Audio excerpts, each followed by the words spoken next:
Ronaldinho a été moqué en direct à la télé pour avoir porté un pull que sa grand-mère lui avait offert. Sur le plateau, certains se sont mis à rire de sa tenue. Ronaldinho, lui, n'a jamais répondu, il est resté silencieux, visiblement touché par les moqueries. Quelques années plus tard, le Real Madrid renonce à le recruter. En interne, il est jugé moins vendeur que David Beckham, dont l'image correspond beaucoup mieux à la stratégie marketing du club. Pour beaucoup, Ronaldinho n'avait pas le profil d'un galactique.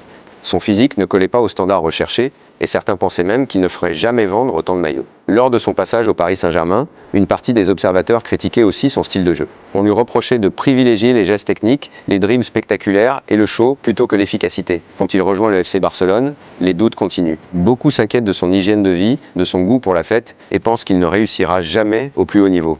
Même son sourire est parfois tourné en ridicule. Pourtant, c'est précisément ce sourire qui va conquérir des millions de supporters à travers le monde. Par son humilité, son talent et sa joie de jouer, Ronaldinho est devenu l'un des footballeurs les plus appréciés de l'histoire. Il a finalement vendu énormément de maillots, et les gestes que certains qualifiaient autrefois de simples tours de cirque sont aujourd'hui considérés comme de la pure magie. Et toi, où places-tu Ronaldinho parmi les plus grands joueurs de l'histoire ?